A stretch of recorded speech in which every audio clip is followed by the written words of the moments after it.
Yes. Okay.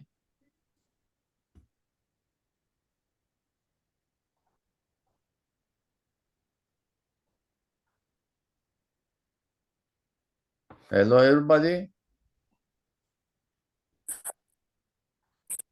Welcome to Morpho Talks, the number nine of our Morpho Talks meetings. Today we welcome Silvia Spolaor from, let's say, can we say Silvia from Portuguese or Brazil? Which one do you prefer?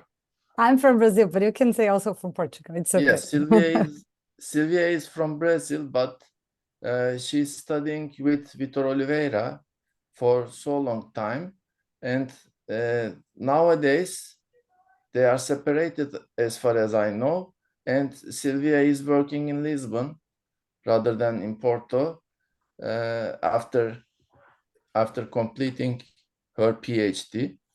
And today Silvia will share with us her experience and her study during PhD process. Can we say this, Silvia? Am I wrong? That's it. Am I right? Okay. Yes. And first of all, I will give you a short brief about Silvia Spolaor's CV, and then leave the ground to Silvia in order to share her presentation with us. Okay. Silvia Spolaor is a researcher at the Center for Innovation in Territory, Urbanism, Architecture, Instituto Superior Técnico, University of Lisbon. She has a PhD in spatial planning from Città, how can I say, Vitor, this? FEUP. It is something like I cannot remember what it stands for. Okay. It's the Faculty of Engineering in the Faculty University of of Engineering. Okay. And holds an M Science, Master of Science in Urban Planning and Policy Design. Her research focuses on the urban morphology of Global South, particularly using the historical geographical approach to study informal settlements. Fringe belt analysis, qualitative spatial analysis, and mapping are part of her main skills to study diachronic development and transformation of urban form. And now today, Silvia will share with us her study on informal settlements in Brazilian cities. And as far as I know, this study is very interesting, and it also has something about planning fringe belts and their relationship with informal settlements. Yes, Silvia, the floor is yours. Thank you very much for joining us. Thank you very much, Tolga. Thank you for the invitation. Thank you for everyone who's here watching me. I know that in Turkey is already very late, so thank you for sharing your time with me. I'm going to share my screen.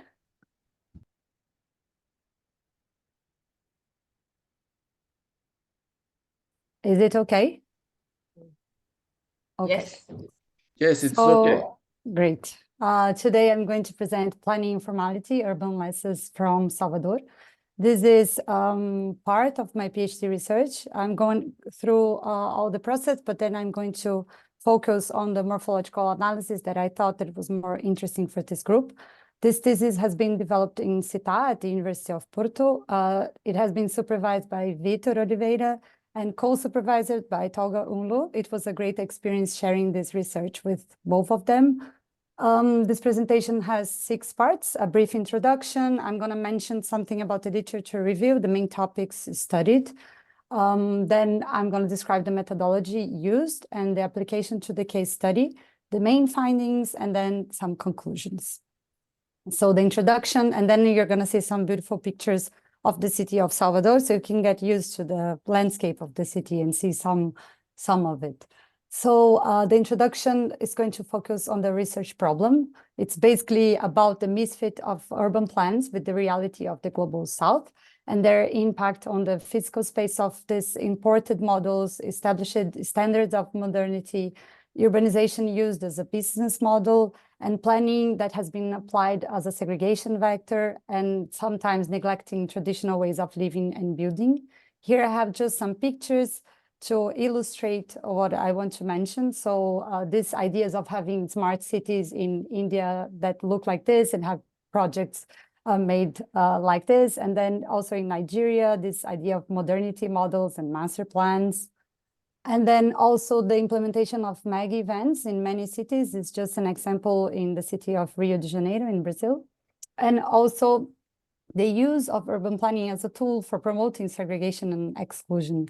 And of course, the consequences that we all have seen all across the globe: environmental risks, social spatial segregation, violence, threats to the right to the city, and this dichotomy that has been over and over being reinforced by plans between what is formal and what is informal. This is going to argue that theories and concepts describing the urban space of southern cities lack a full understanding of contextual differences to address their processes of transformation and propose planning solutions. Briefly about the literature review, it has been divided into three main parts.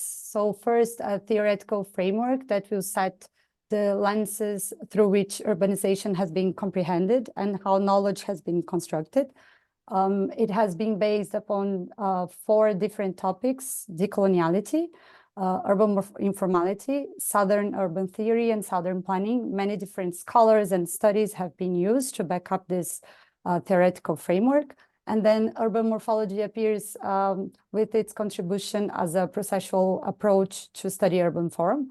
So the first, urban morphology understood as a discipline, and then the different approaches that has been used for the thesis, the historical, geographical, and the process typological approach. Then the literature review talks about some studies understanding urban morphology and its tools for planning cities and spaces.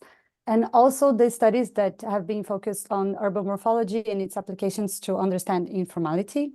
Among those studies, I did a bigger frame trying to understand how these studies have been focused on understanding informality. So I understood that there are basically 4 different groups. So the group that is interested in understanding the generalizations, abstractions, and modeling of informal growth. Those that are more interested in understanding one settlement over time, so understanding rules, patterns, and the grammar of transformation. Then understanding the patterns that are common and shared across the globe, so, and also the social conditions, so comparing different countries and cities. And also using urban morphology combined with different methods, so to capture the social spatial dimension. And there are different studies that have been applying different concepts and tools of urban morphology to informal settlements. And then the literature review identifies some insufficiencies. From the literature review, it was identified some insufficiencies, mainly the lack of integration between a decolonial theory and a planning practice, the absence of a comprehensive qualitative morphological reading that is understood in different scales, because mainly the studies focus either on the settlement or in the city, or they compare settlements, but a single study that has been like changing scales. Then the difficulties in defining the essential parameters to understand the transformation of informal settlements, and the lack of legal flexibility and innovative tools in the regulatory framework of planning for including informality in plans. So from these insufficiencies, the methodology has been developed. The methodology draws from one main research question that was, can urban morphology offer innovative tools to overcome the formal-informal dichotomy reinforced by dominant planning frameworks in the global south? From this, 6 specific questions were proposed. Here I'm going to present them all, and then I'm going to focus more on the second part. The two first questions addresses methodological guidelines. So trying to understand first, which are the most adequate morphological tools to study southern cities. So from the available approaches in urban morphology, how they can be used, how their tools and concepts can be used to understand informality. A toolbox was proposed from that. And then how to analyze and study the patterns of informal settlements. So understanding the elements urban form. And here the time was a very important point here to understand how these elements have been changing in periods of emergence, growth, and consolidation. From that, a morphological analysis is proposed. It is a four-step analysis. It is qualitative, multiscalar, and diachronic. So the first part is going to address the planning scale. So understanding how have urban plans influenced urban forms and development historically. So basically is a study about urban plans, understanding in the same city how plans have marked the physical space of cities. The second step will focus on the city scale, understanding where the informal settlements emerge, and the fringe belt concept was useful for that. The third step is focusing at the settlement scale, understanding which factors have influenced informal settlements growth.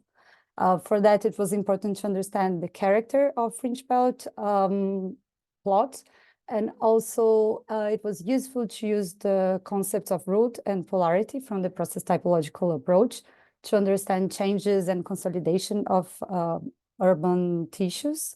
And then the fourth and final step of the morphological analysis was at a sample scale, understanding the morphological and differences between consolidated formal and informal areas, trying to understand similarities and differences between a regulated growth and an unregulated growth. And the morphological regions was a very useful concept for making this analysis.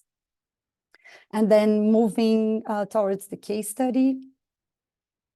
So this is just to show exactly where this city is. So this is Brazil, this is the Atlantic Ocean, this is the state of Bahia. It's not Brazil, the shape's quite similar, but it's the state of Bahia. And Salvador is this city over here. So you can see that it has a very specific geography. It's a peninsula. So it's surrounded by water on three sides, let's say, the Atlantic Ocean and then the bay. It has around 3 million inhabitants, from which 53% live in informal settlements. So let's say that it's a lot of people living in unregulated. It is nowadays the fifth largest city in Brazil. It has decreased a bit of the population in the last 10 years. So the first step of the analysis is trying to understand the planning legacy. It was made through a collection of maps, data, plans that can explain and describe the spatial and historical evolution of the city. It was very useful for the following analysis. So this is the phase of providing the data for the analysis that would come. This is just an example of some of the plans that have been analyzed. There are many more.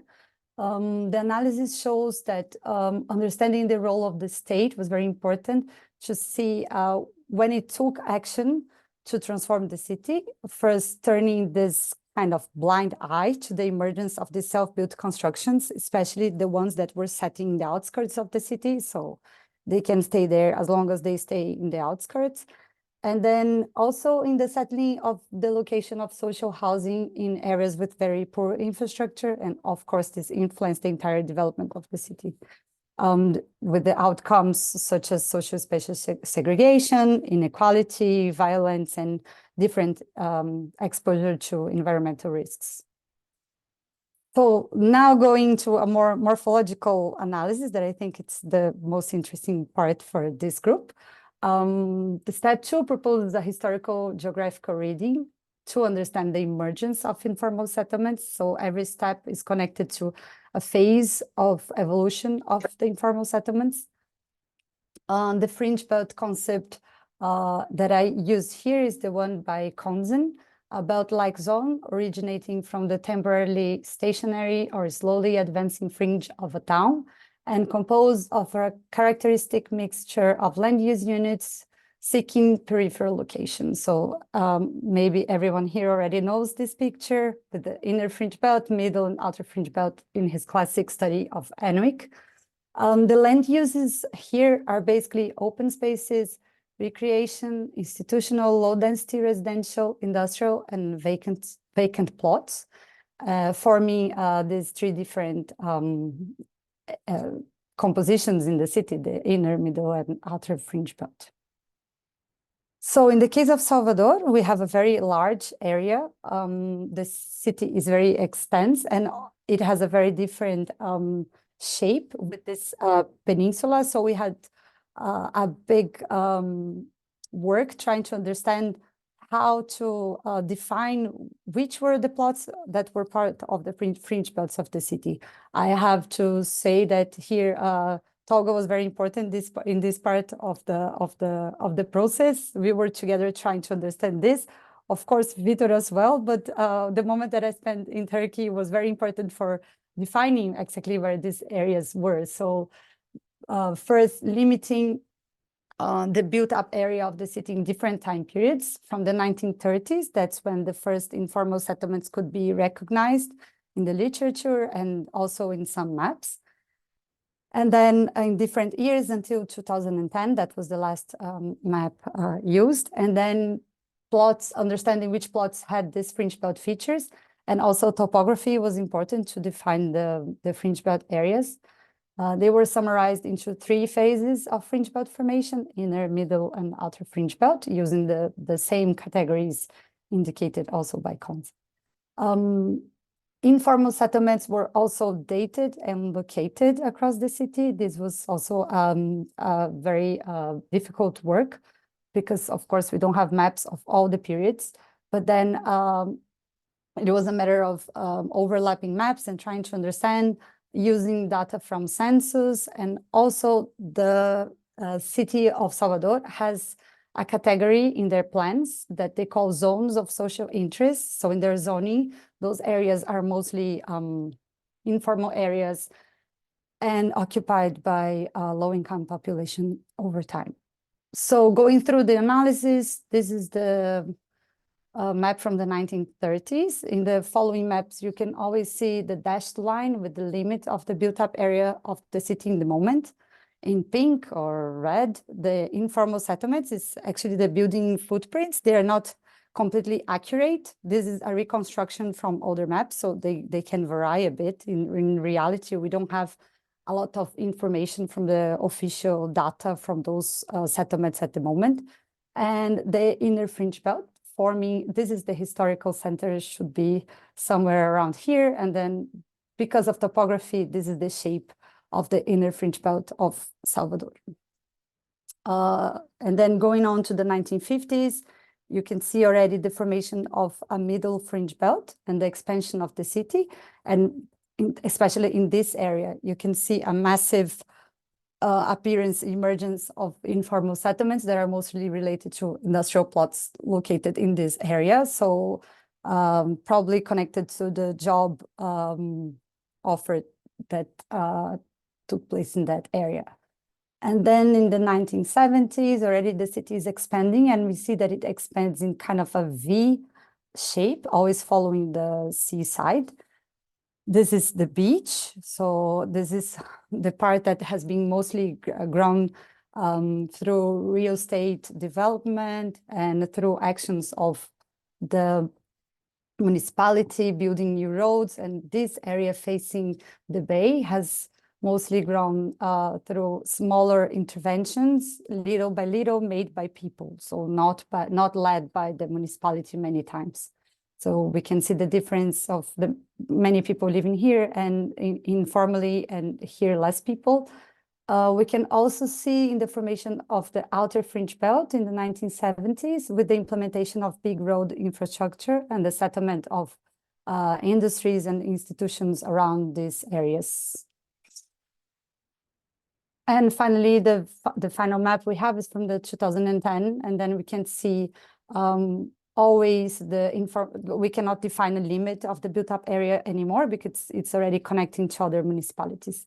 And we can see the formation of informal settlements already very close to the limits of the municipality. It probably grows together with the informal settlements of the municipality close to it. What's important from this analysis that I think we should highlight is the fringe belt land use and the connection to informality and also to formal development in some areas of the city. So understanding the role of certain fringe belt features in the attraction of informal settlements, industrial or institutional, that will result in alienation and transformation. We can see in this part that it's mostly informal. There are much less open spaces, and the institutional areas that are present here are, for example, a prison, not an area with a lot of environmental quality. Whereas on this part that it's mostly formal, of course there is informality, but it's mostly formal. We can see especially facing the sea, the ocean. Fringe belt features have a higher environmental quality and they're mostly preserved. So they are open spaces, universities, schools, and of course the presence of real estate speculation is to be noted in those areas that want to preserve these quality parts, such as botanical park, even military areas, hospitals. It's much more served with good quality fringe belts. And then moving towards the next step of the analysis, this is the processual perspective to understand informal growth. The concepts of polarities and routes have been used. It's basically based on Carnegie and Maffei, the idea that poles and antipoles are connected through the formation of routes. And this was used to understand the formation of comparing how spontaneous settlements or informal settlements could grow from this type of analysis. A work made by Dovey and King in 2011 shows different territorial types, so where informal settlements usually grow and appear.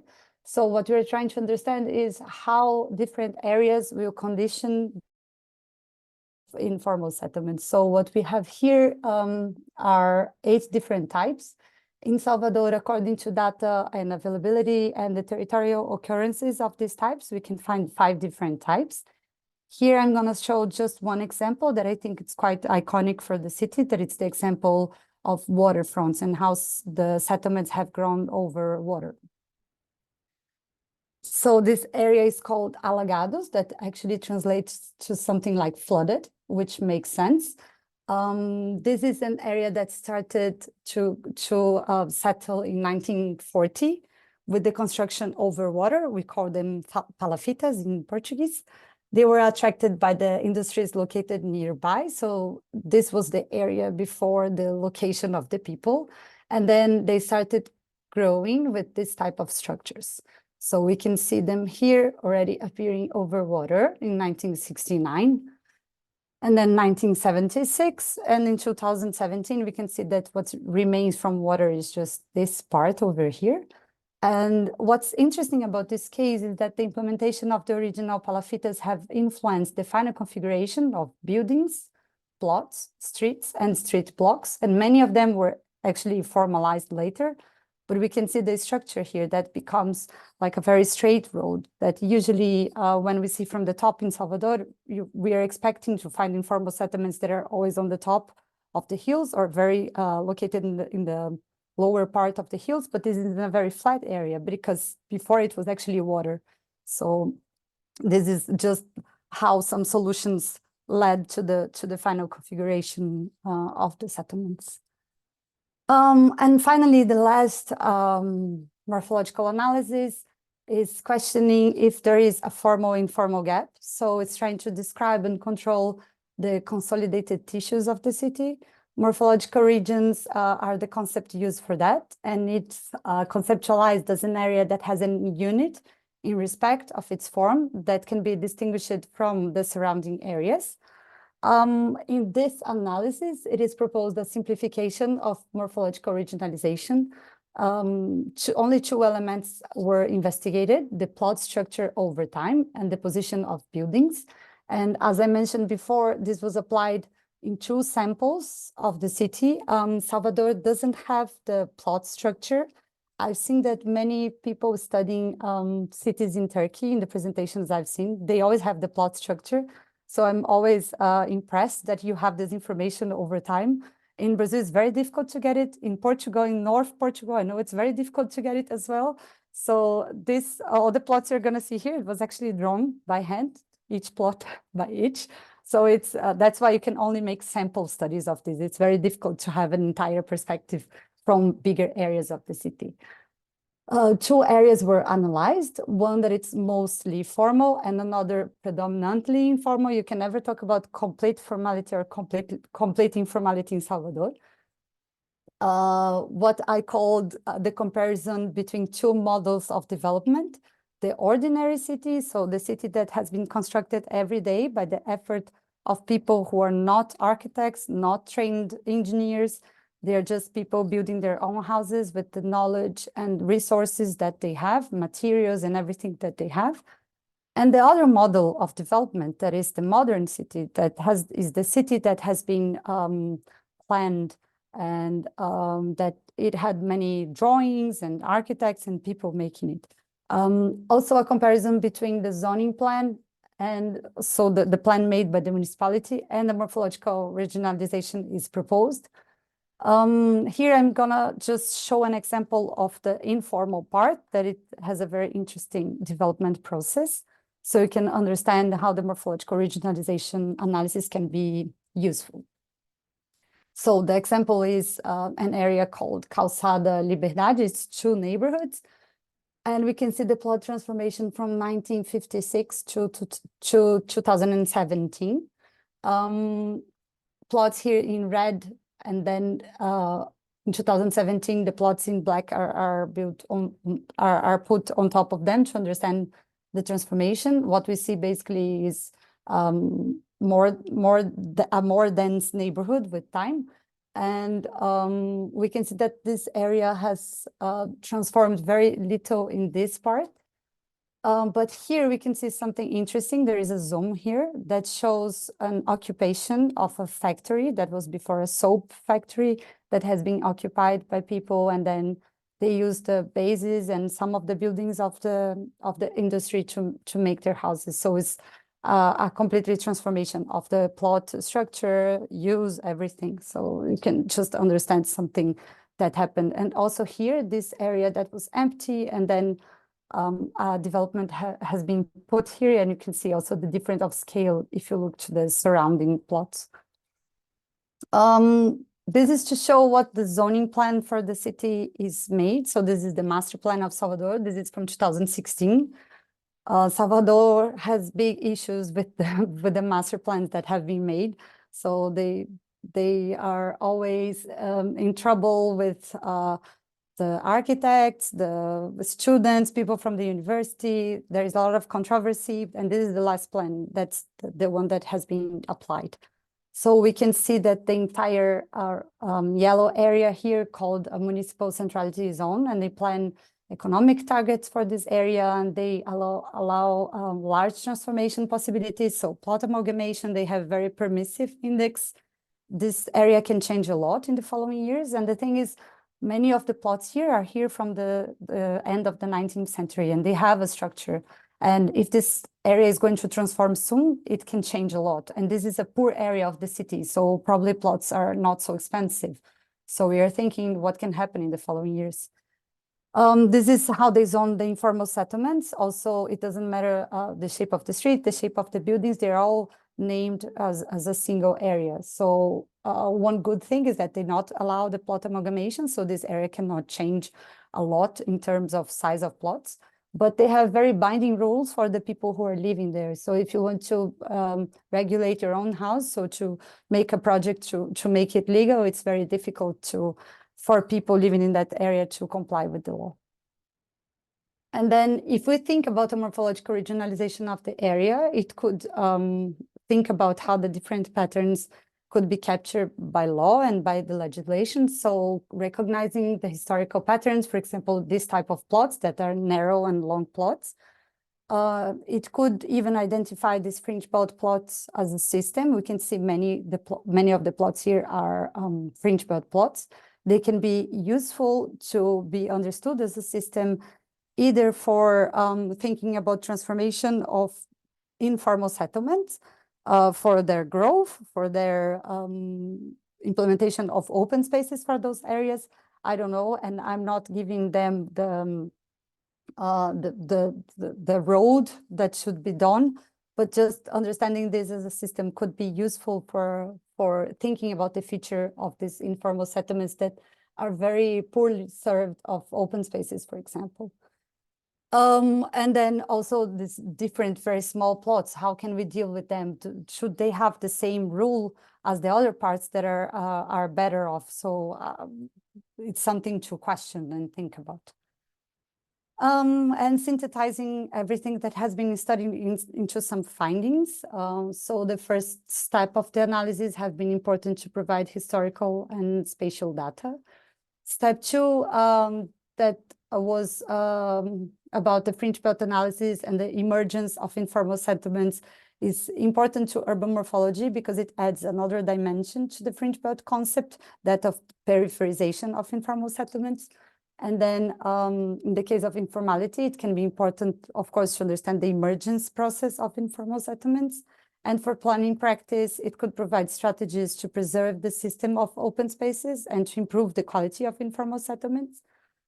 Step 3, regarding the process typological approach, to identify the formation of these matrix roots, and then to propose guidelines for transformation and preservation of the existing patterns, but following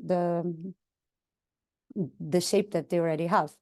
And finally, the step 4, that it was important to classify and qualify those tissues provided by different development models, but understanding their values for the city, describing the consolidated patterns, but to consider indexes and parameters that are important to regulate urban form, independently if it's formal or informal, but according to their morphological status. Moving to the conclusions, this thesis advances a morphological perspective towards describing and planning urban spaces, focusing on the particularities of the Global South.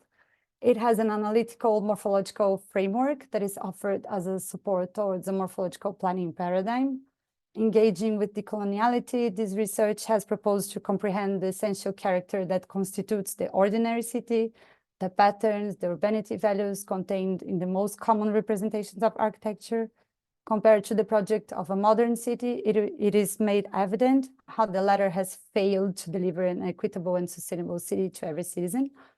And the research argues that a path towards more conscious and inclusive planning is to be respectful of the multiple cultural manifestations of social movements that cohabit in urban centers. And with that, I thank you. Silvia, thank you very much for sharing this remarkable presentation with us, remarkable study. In fact, there are so many similarities between Brazilian cities and Turkish cities. We found it with Silvia during her studies in the city of Adana, while she was studying on the concept of fringe belt. We found many similarities, including informality in cities. Yes. Informality is a very significant part of our cities also, and it is also that noticeable part in Brazilian cities. I'm sure there are some questions to Silvia after this interesting presentation. Are there any?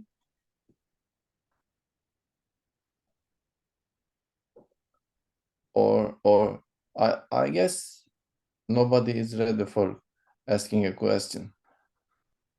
Maybe Ayşe. Yes, Ayşe Sema Kubat is asking a question now. But her mic is off. Okay. Thank you. It was really a very interesting thesis, and it is a very important. It answers to a very interesting question. We were always discussing from the beginning of fringe belt studies: are these informal settlements, can they be accepted as fringe belts or not? We were always discussing about this. But you said something about Turkey. I just couldn't understand it. Maybe I'm wrong. You said that plot structure over time in the informal settlements can be found. We cannot find these documents, the position of the buildings, the plot structure of the informal area, informal settlements. I cannot find any information in my country. Do you think we can find in Turkey? I'm not sure.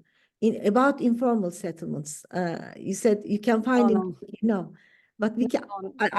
It's also a question for all of Turkish planners. No. Can we find? Maybe I'm wrong.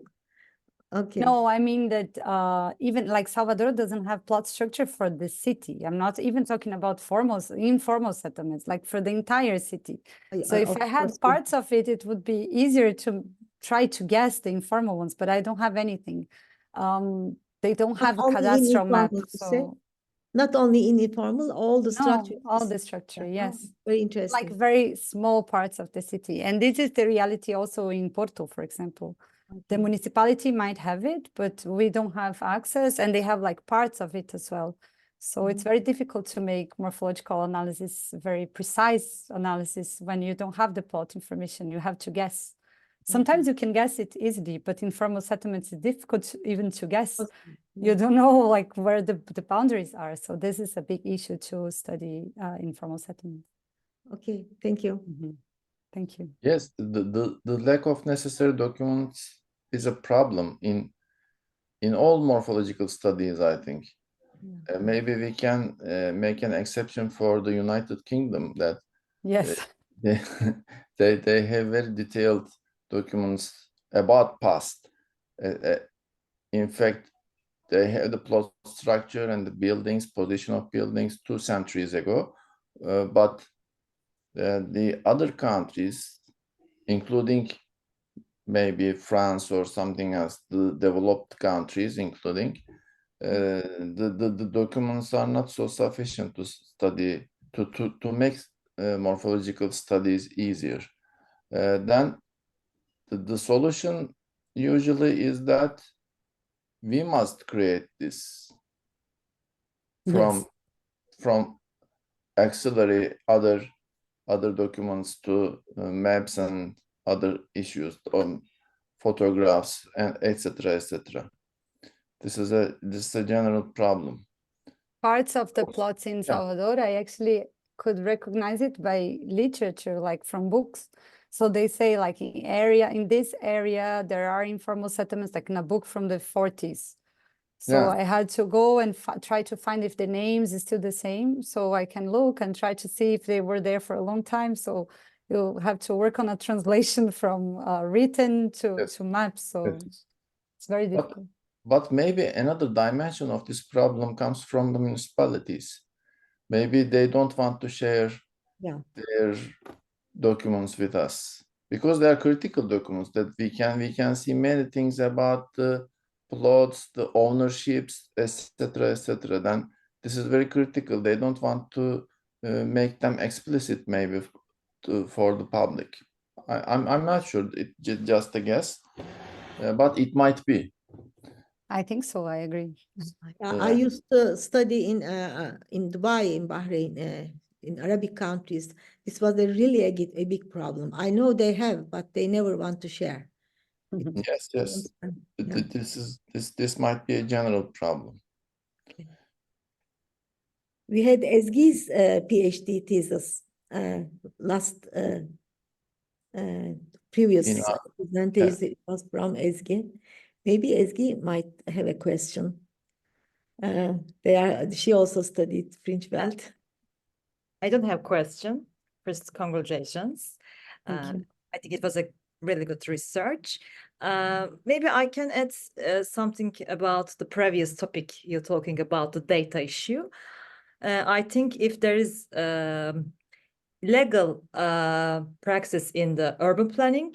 So sharing the data becomes more hard, becomes more becomes a struggle for the researchers and the municipalities or other government bodies.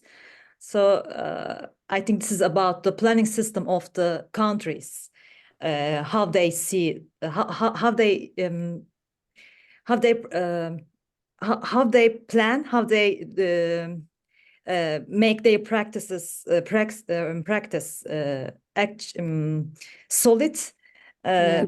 I think this is something about it, but I don't know. Maybe as Professor Tolga explained, that the more developed countries have solved these issues. Okay, that's all for now. Yes, okay, Thank you. thank you, Etki. Özlem Süer has a question, I think. She's raising her hand. Yeah, I think you are raising your hand, or I am, yes. yeah. Thank you for the presentation. It was amazing indeed. And actually, I'm not sure mine is a question. In Turkey, there's a big discussion on how to approach to informal settlements and, well, squatter lands. We don't have much slum areas, but those kind of areas. So seeing, especially with the formation of fringe belts and how it is related with the formation of informal settlements, actually for the local or central government, it's very possible to see that these informal settlements have been historically involved with the industry, the formation of the city, and how much it is integrated with the city. So, well, usually the government, both local and central, they tend to try to get rid of the informal settlements instead of taking advantage of this integration of the cities. So probably the results of your studies and these kind of studies would really show them and contribute to also practice very much. So thank you again.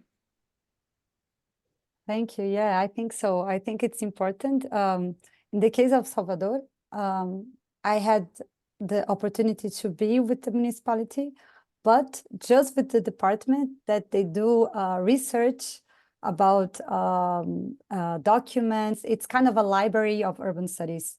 So I had no chance to be like with people who are making the rules of transformation, controlling land use, any of that. They never met me.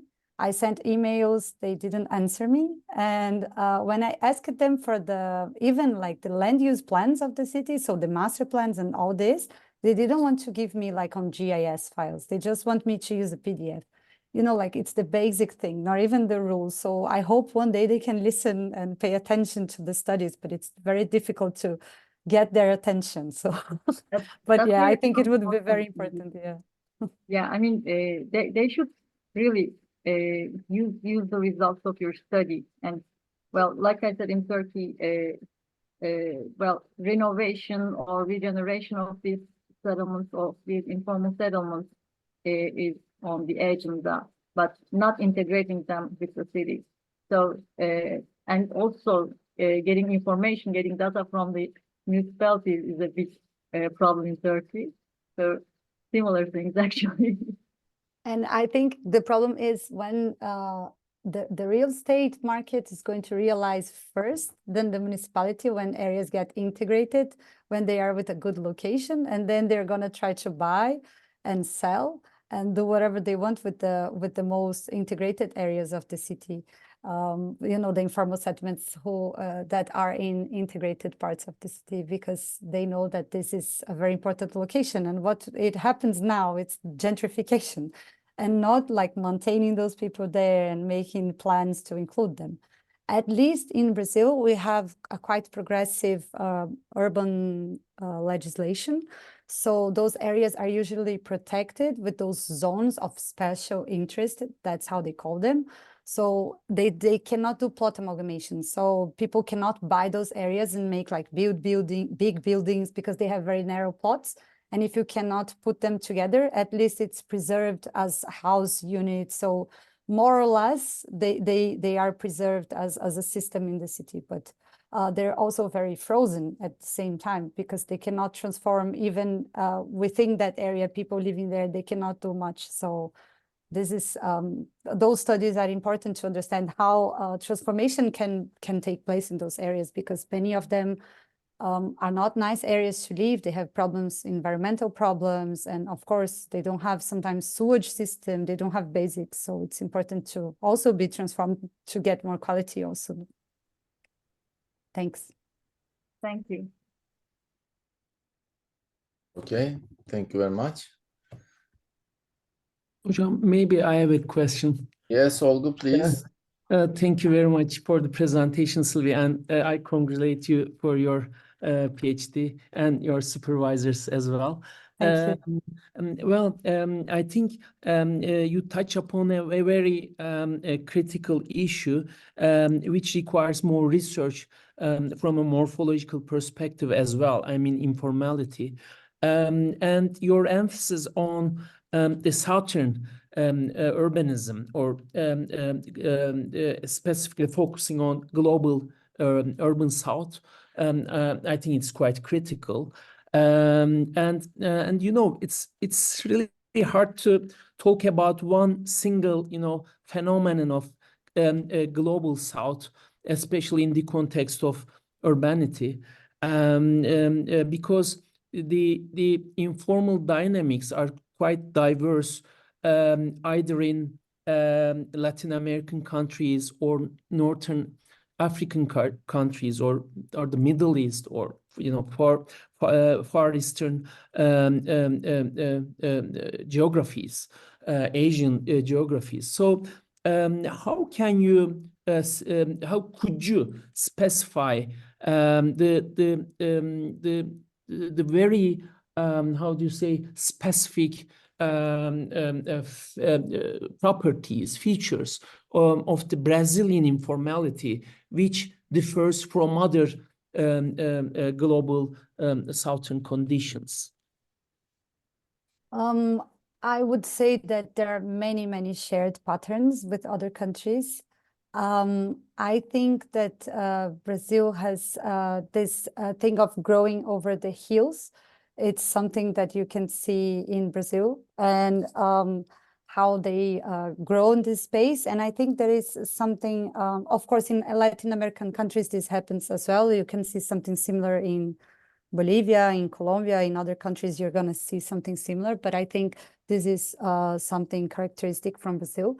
But I think something important about Brazilian favelas is the community-based knowledge that they have. So over the years, they have been fighting for their right to the city, to build something, for having urban legislation to help them. So I think Brazil was very progressive in this. For many years, people were fighting for having their rights implemented. You know, Brazil, for many years, Brazil have had a ministry of cities. That was something new, like in the world for some time.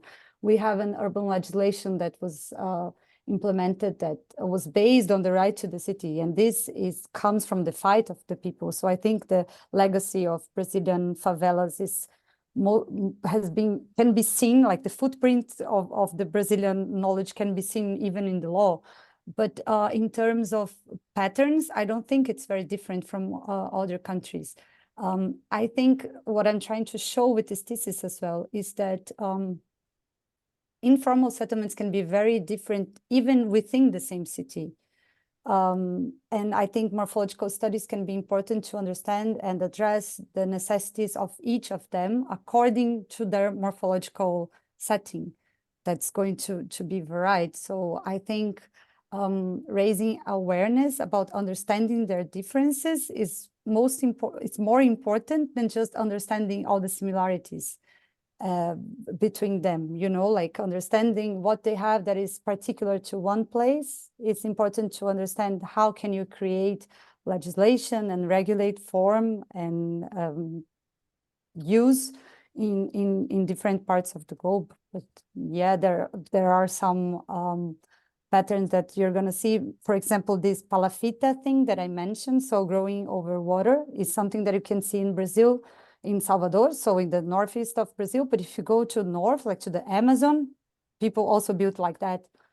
So, and if you go to Peru, you're going to see something similar, or to Ecuador, you're going to see something similar, because they have the difference in the tide. So they have to go over water because the water changes, you know, so they have to go higher and higher. So it's very similar in many places. People have low resources. Maybe the type of wood that they're going to use is going to change, but they use somehow the same way of building the cities in many different places. When I did the study, the literature review, understanding the morphological studies in many countries and trying to understand as much as I could, I find many similarities, much more similarities than I thought. So it was quite interesting to see how this is shared across the globe in many different places. Great.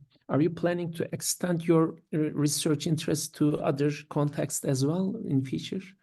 Well, it was actually the initial plan of the research, but then the pandemic came. My plan was to study Salvador, Nairobi, and a city in India that was not yet defined, but would probably Jaipur, like it was cities with the same size, to understand the similarities and differences between informal settlements, to understand like the rules, you know, like how they transform. But then the pandemic arrived and I had to change everything. And then I did a much more comprehensive analysis of the same city, because it was in my country, so I could come and go. I didn't have problems with being stuck with visa or something like that. So that's why it changed. But yeah, I would love to make comparisons and understand this kind of approach in different countries, how it would turn out. Cool. Good luck. Thank Can you. I say something? Silvia, you just told us that you are trying to compare with a city in India or somewhere. This was your starting point, but then because of the diseases, because of pandemic, you couldn't do that. Why you didn't think of studying Turkey? Although you came Turkey, and why didn't you make a comparison? Why not Turkey? Why you were in Turkey, and why not Turkey but India? I just wonder. When I chose the case studies, this was before the pandemic. So I said India, and I was trying to understand one city in different continents. So it was one in Africa, one in Latin America, and one in Asia or Southeast Asia, to understand the differences. And then the pandemic came. I had to change everything. And then the fringe belts appeared in my thesis somehow. I was looking into some pictures one day, like pictures of, I think it was in Egypt. And I realized that informal settlements were growing inside a cemetery. And I'm like, how come, you know, those parts of the city? And then the first thing you read about fringe belts is that fringe belts, it's not residential areas. The only thing that they're not is residential. And I'm like, well, in some countries, they can become residential, even if it's not the most common thing to see around the cemetery or inside the cemetery. They're actually constructing houses over the graves, on top of the graveyard. And then when fringe belts appeared in my research, I'm like, okay, maybe this is something important to study. And then I was talking to Vitor, and I'm like, okay, maybe I need someone who knows a lot about fringe belt to come into my research. And then I was reading Tolga's work, and I'm like, okay, maybe I can talk to Tolga about this and see how this goes. And then we were trying to talk about maps online, and it was very difficult. And I'm like, okay, maybe I come and we talk face to face about these huge maps, and then we can understand more. And that's why I end up in Turkey. There are a lot of studies on fringe belts in Turkey. Yes. I also made a study about Istanbul and Ezgi Muzaffer, I think. And maybe in the future you can all make a comparison. Yes, let's see if we can work on that. It would be great. Yeah, okay. Thank you. Yeah, thank you.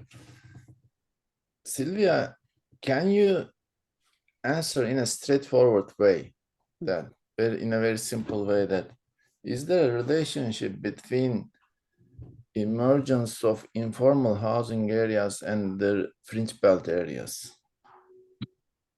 what I saw in my work was the relation between some features of fringe belts, not all of them, but some. So industrial areas, because of the job proximity, so people would settle close to the job, and also to those areas that no one wanted to live. And if they're quite central to the city, people would settle around it. So a prison, dump site, a quarry, any of those areas that were large areas, and that could give people maybe an opportunity to hide behind those areas. So that's the thing about the informal settlements. When they start to grow, they're trying to hide behind something. So they choose a very large plot, they hide, and then they start coming towards the city. And then when they appear and they're okay, no one's going to remove us from here. Now we can grow closer to the city. So, and then they start to become massive and very large. So that's what I understood. And especially with the fringe belts. Yeah. Yes, and you say somehow they use the fringe belt areas as a buffer. Yes. To hide themselves from the city, huh? Yeah, that's it. Yeah. Yeah, okay.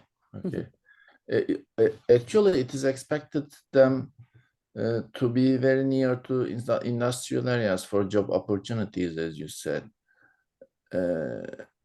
As far as the experience in Turkey, it is the usual case because they want to be very near to new jobs, and they are coming from rural areas. Yes, that's it. They are looking for new jobs, and then where are those new jobs?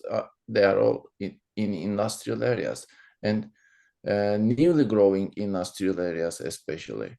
Then in Turkey, we saw appearance of these informal housing areas, especially after 1950s. When the industrial growth began to appear in Turkey. That's it, yeah. Yeah, is there a parallelity of emergence of informality in Brazilian cities in general? I mean, not in Salvador. In general, can we say something like this? Well, informal settlements in Brazil, all of them appeared with the beginning of industrialization, but also in the growth. In the moment that people start to leave the countryside because there were no job opportunities anymore. So even some cities that were focusing on services more than in industries, and this is the case of Salvador today, because many factories in Salvador were textile factories and they closed. And then people just remain there without jobs, but then they're already in the city and they just stay there. Yeah, in other cities, it was in the beginning of industrialization and also with services and this going up, and then people leave the countryside and try to live a better life in the city. So yeah, it is connected to the industrialization process. Thank you. And you gave a very interesting example, I think, for fringe belt alienation. That is the invasion of soap factory by new people. I'm not sure, new or elder people that came to informal settlements to live. That means that they did not have any place to live. I mean, any home to live. They invaded the factory for their sheltering needs. Yes, and plus that soap factory is exactly beside the railway station. So it's the perfect location. You're very close to transport. You're very close to factories, but even like to go to the city center, you're very close to the railway line. So it's, and it's an industrial area. It's abandoned. Why not? Yes. In general. And it was flat. In Salvador, it's very important because the topography of the city is very difficult. Oh, yes. So it was a flat area. So yes, but in general, alienation of fringe belt areas does not take positive response from the researchers in the literature. But it seems that this is very positive, that because they provided these industrial areas provided shelter for people. I think so. I think it's valuable. Basic needs. I think so. We already had this discussion sometimes about transformation of fringe belts, preservation, or transformation, what Yes. should we do with these areas? But if you have a lot of factories and there is no production anymore, and you end up with a very large buildings with a big legacy Yes. of industrial areas, and people don't have where to live, maybe it's important to find better quality places for them to live with good location. Why not? I think public interest is a critical issue in this discussion. I think so. The transformation of fringe belt areas to other, let's say, non-fringe belt uses, for example, for commercial uses, to make some shopping centers or office centers or new residential blocks, superb residential blocks, I mean. This is not for public interest, I think. On the other hand, I see Vitor wants to jump into our conversation. Thank you, Vitor. Yes, floor is yours. Thank you. Well, I don't have many questions to Silvia because we have been discussing this over the last years. But yet, I would like to ask her something that is related to her title, which is Urban Lessons. Some years ago, I was lucky to be examining another great thesis on informality at the University of Strathclyde.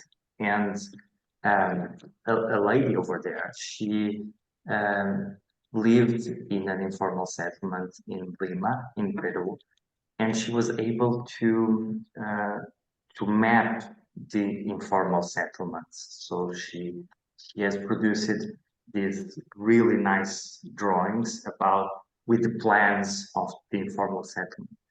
And I've showed that map more than once to urban morphologists, and I told them that it was an historical city in Italy. And everyone believes that because the place has the human scale that our traditional cities have. So my question to Silvia is, what do you think that we can take from these informal settlements to our planning systems that are so strangely unfocused on things that are not very relevant to the ordinary life of people? Thank you, Vitor, for your question. I think you're touching on something that is central for me, for you. We have talked about this topic sometimes. Unfortunately, here, I didn't bring the comparison between the ordinary and the modern city, but I can tell you that the modern city in Salvador is quite a disaster in terms of architecture, in terms of planning, in terms of urbanity. It's ugly, it's not nice to walk, it's not interesting, it's dangerous because no one is on the streets. So I'm not saying that informal settlements are not dangerous. They're dangerous at different levels because, you know, there are other issues in Brazil. And I always say this, that I don't want to have a romantic idea about informal settlements. People live a very hard life in there. But there is something central that is the human scale. So they have mediations, agreements. They're all the time discussing, can I occupy this area? Can I grow here? Can I go there? I think this participation is mandatory when you live in small spaces. So you're all the time like struggling with how to improve your house, but then you have to agree with the neighbor. You have to agree with someone living over there.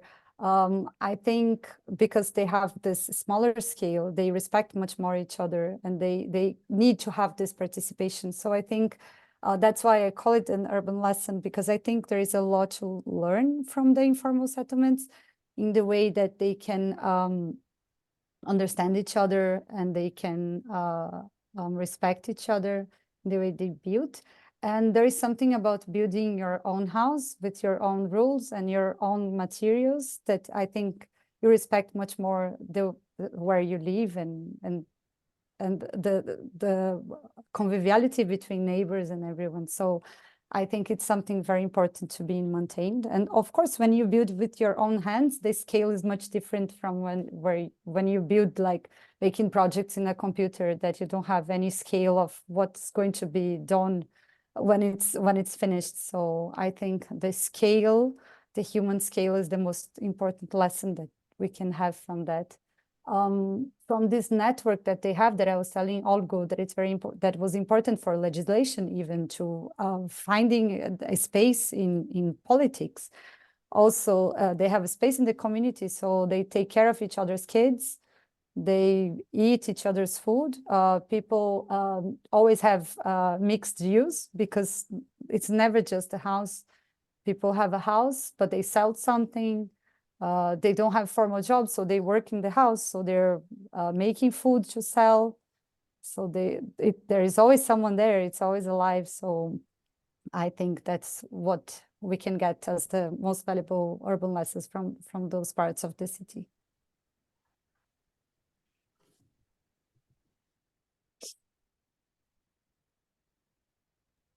Okay.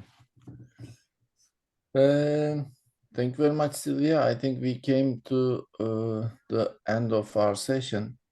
And thank you very much for everyone. Thank you very much, Silvia, for opening our minds to bring through bringing about some new perspectives about informality.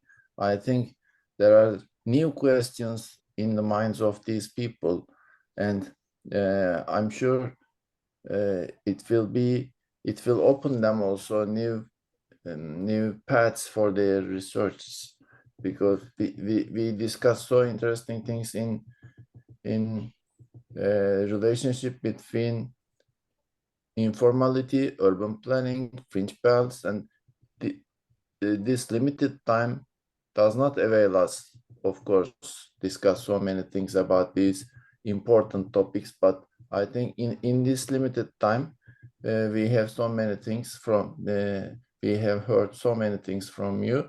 Many thanks for joining us. Also, many thanks to Vitor for joining us. He was the supervisor of this thesis. Thank you very much. And also, he is here as the president of ISUF, and it's so nice to see him here as a representative of this organization also. Thank you very much for everyone. See you in the next Morpho Talks at the end of May. Good evening to everyone. Thank Bye. you, everyone. I left my email on this chat. If someone wants to talk to me, I'm there. And thank you for the invitation once again. It was great to be here. Thank you. Thank you very much. Thank you. Thank you very much. Bye-bye. Thank you.